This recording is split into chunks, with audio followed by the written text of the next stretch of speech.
그대들은 인생의 마지막 순간 어디에서 무엇을 하고 있겠어? 나는 홀로 되더라도 나의 보금자리에서 내가 하고 싶은 일을 하고 먹고 싶은 것을 먹으며 지내다 마지막 순간을 고요히 맞이하고 싶소. 큰 바람이 없는 것 같아 보이지만 이렇게 되는 것조차 힘든 것이 현실이라오. 나이 들어 건강 잃고 돈 잃고 가족 잃고 요양병원이나 골방에서 비참한 최후를 맞이하는 이들도 많이 있어. 누구나 나이는 들고 소풍 같은 인생을 마감해야 하는 때는 오는데 그때까지는 자유롭고 행복한 삶을 살아야 하지 않겠소? 요양원, 요양병원을 예로 들은 이유가 있다오. 얼마 전에 지인으로부터 들은 이야기가 머릿속에서 떠나질 않아 괴롭소. 이야기를 전한 지인은 자동문을 수리하는 일을 하는 이요. 그러다 보니 여러 장소에서 여러 사람들을 만나게 된다오. 그가 요양병원에서 겪은 충격적인 이야기를 들려주겠소. 얼마 전 지인 김 씨는 지방에 있는 요양병원으로 출장을 갔소. 병원의 정문이 고장나서 수리 의뢰가 들어온 것인데 방문해서 살펴보니 작동이 잘 안 되는 것이 아니라 유리가 산산조각 나서 부서져 있는 것이 아니겠소? 아니, 어쩌다 문이 이렇게 된 거예요? 그냥 별거 아니에요. 어쩌다 그렇게 됐네요. 오늘 고칠 수 있는 건가요? 김 씨가 문 상태를 보고 놀라서 물어보자 병원의 직원이 의문스럽게 대답하며 물었어.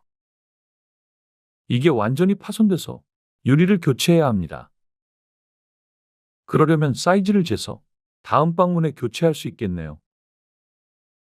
이틀 뒤 수리를 완료할 수 있을 것이라고 대답하는 와중에 병원 안쪽에서 비명 소리와 함께 우당탕탕 무언가 박살나는 소리가 났어. 어이쿠, 무슨 일이 있나 본데요? 김 씨가 안쪽을 기웃대며 말하자 직원은 사색이 되어 잠시 기다리라는 말을 남기고 사라졌어. 몇 분 뒤 나타난 직원이 말했어. 저기, 혹시 자동문이 아니라 일반 여닫이문도 고치실 수 있나요? 문이 또 고장났나요? 직원을 따라 안쪽의 병실로 향한 김 씨는 부서져 있는 문을 보고 의아해했다오. 무언가로 내려친 흔적과 함께 경첩이 뜯겨 문이 간신히 제자리에 매달려 있는 것 아니겠소? 그러자 직원이 머뭇거리며 말했어. 사실 여기 계신 할머니가 자꾸 문을 부서뜨리세요. 네? 아니, 힘도 좋으시네요. 그러니까요. 의자로 내려치셨나 봐요. 김 씨가 병실 안을 들여다보았지만 할머니는 보이지 않았어. 이건 부서진 부분은 제가 어쩔 수 없고, 이 문은 이틀 뒤에 자동문 고치면서 경첩이 떨어져 나간 부분만 우선 붙여드릴게요. 그리고 나서 이틀 뒤 김 씨는 수리를 마무리하려고 다시 요양병원을 방문하였어. 여닫이문의 경첩을 고정하려고 병실로 들어간 김 씨는 범인을 마주했어. 문을 부순 할머니가 침대를 정리하고 가방을 챙기고 있었어. 금방이라도 퇴원을 할 것 같은 모습이었어. 그리고 나선 가방을 끌어안고 침대에 멍하니 앉아있는 할머니를 힐끔 쳐다본 김 씨는 하던 일에 다시 눈을 돌렸어. 그때 할머니가 김 씨에게 말을 걸었어. 고쳐봐야 소용없어요. 내가 다시 뜯어버릴 거니까. 평온한 표정으로 그렇지 않은 내용의 말을 하는 할머니가 무서웠어. 장소가 장소인지라 할머니가 갑자기 해코지라도 할까봐 겁이 나지 않겠소?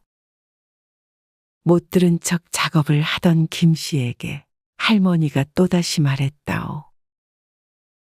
아저씨, 여기는 이름은 병원인데 살려고 오는 곳이 아니라 죽으려고 오는 곳이에요. 네? 내가 다리가 조금 불편한데 자꾸 밧줄로 다리를 묶어놔요. 놀란 김 씨가 황급히 할머니의 다리를 쳐다보았는데 묶어놨다는 밧줄은 보이지 않았어. 안도의 한숨을 쉰 김 씨는 할머니가 치매가 있으신가 보다 생각하였어. 내 말을 안 믿네요. 우리 아들도 안 믿는데 아저씨가 믿겠어요. 묶어놓고 약도 먹이는데 다리가 낫는 약인지 무슨 약인지 모르겠네요.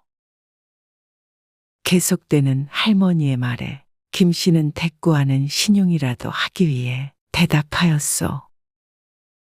아, 지금 퇴원하시나 봐요. 곧 우리 아들이 데리러 올 거라서. 네 하고 대충 대답한 김 씨는 얼른 경첩을 달고 정문으로 되돌아 나왔어. 그리고 나서 자동문 유리를 교체하는 와중에 또 소란스러운 소리가 들려왔어. 고함치는 소리가 가까워지는 순간 병원 복도 안쪽에서 아까 마주쳤던 할머니가 튀어나오는 것이 아니겠어? 이놈들아, 문 열어. 내보내줘. 이 나쁜 놈들. 목에 핏줄이 붉어지도록 악을 쓰며 할머니가 문을 향해 달려들었어. 김 씨가 고치고 있던 문을 쾅쾅 내리치고 몸으로 부딪히며 발작 같은 행동을 하였어.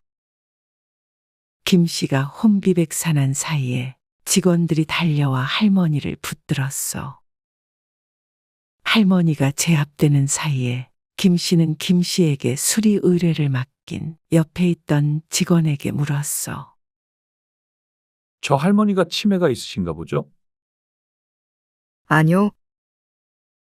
치매는 없으신데 가끔 저렇게 행패를 부리세요. 아니, 치매도 없으신데 저러신다고요? 문도 부수고?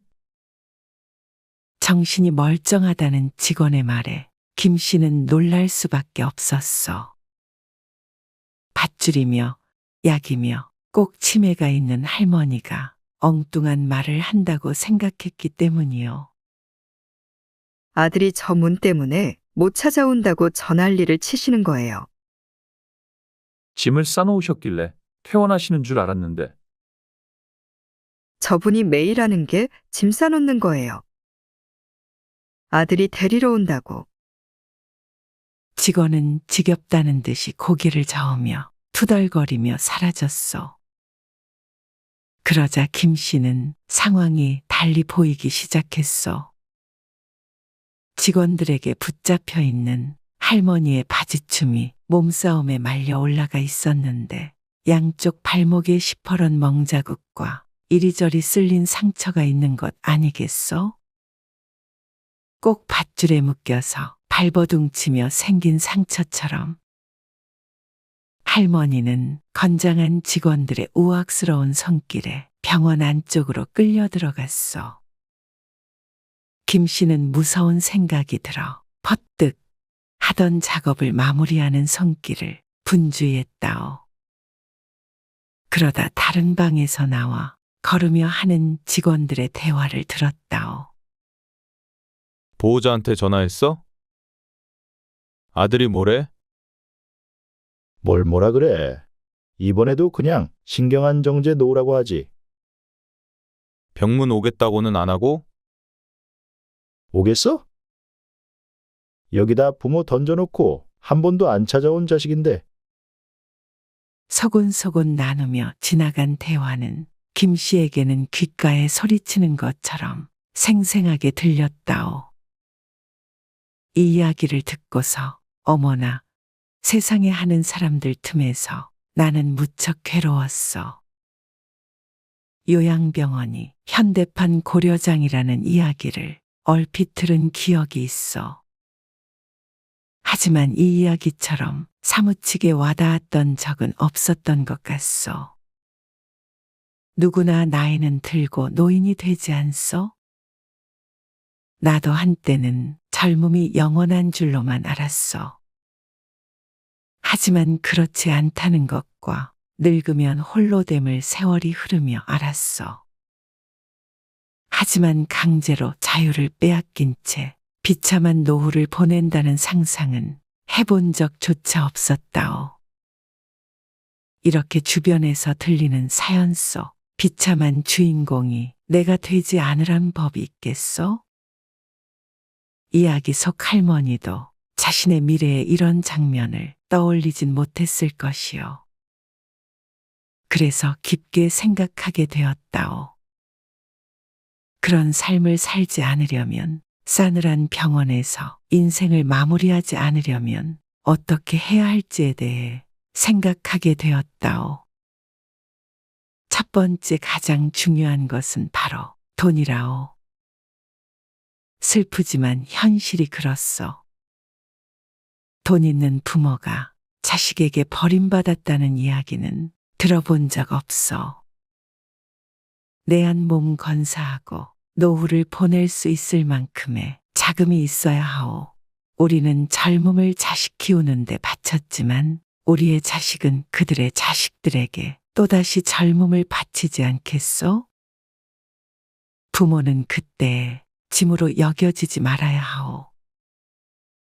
자식을 위해서가 아니라 나 자신의 삶을 위해서는 돈. 이것이 꼭 필요하오. 그러려면 노후에 대한 준비가 되어 있어야 할 텐데 우리나라의 노후 걱정 없는 이들은 많지 않다오. 그러니 악착같이 내 몫을 챙기시오. 두 번째로 빠질 수 없는 것이 내 건강 내가 지키는 것이요. 요즘 시대를 일컫는 말이 바로 이것이요. 유병장수. 참 무서운 말 아니요? 100세 시대라 오래 살긴 하는데 병들어 오래 살면 무슨 불행이요. 술과 담배를 멀리하고 좋은 것 먹고 운동도 하며 그리 살아야 무병장수의 근처라도 갈 것 아니겠소? 하지만 그리하여도 모든 병을 피해갈 수는 없더구려. 그럴 땐 부지런히 병원에 가시오. 나도 그러했지만 아파도 대수롭지 않게 넘기고 병원과 원수진 듯이 사는 이들이 많소. 나이 들면 아픈 것이 정상이겠거니 생각하고 대충 집에 있는 약만 먹으며 살고 있지는 않소? 건강만큼 순식간에 물거품처럼 사라질 수 있는 것이 또 없어. 크게 아파본 사람들은 있는 돈을 다 줘서라도 건강을 살 수만 있다면 좋겠다고 말한다오. 가지고 있을 때 잘 지키시오. 그리고 또 중요한 것이 이것이요. 나이 들어도 홀로 잘 지내는 법. 내가 가족에게, 주변 사람들에게 짐이 되지 않으면 물리적으로, 경제적으로, 주변으로부터 완전히 독립할 수 있다면 요양병원이 무서울 이유가 없어. 나이가 들면 외로워서 사람을 더 만나야 한다고 생각하지만 홀로 잘 지내는 법을 아는 것이 먼저라오. 오늘 들려준 이야기의 할머니의 아들을 향한 맹목적인 마음이 이해가 가면서도 마음이 아팠다오. 나이가 들면 오히려 사람에 대한 애착을 덜어내야 한다오. 나 하나 챙기는데 기력을 쏟기에도 부족하다오. 요양병원이라는 곳도 제 발로 들어가는 사람이 몇이나 되겠소. 아픈 노인을 고쳐준다는 허울로 자식들 손에 이끌려 마지못해 가는 곳 아니요? 세상엔 그렇지 않은 곳도 있겠지만 나는 그래도 그곳에 가고 싶지 않소. 내가 머물 곳, 내가 인생의 마지막 장을 새길 곳은 내가 스스로 정하고 싶소. 나는 나이 들수록 행복해지기 위해 노력하고 싶소. 그대들도 부디 그러하길 바라오.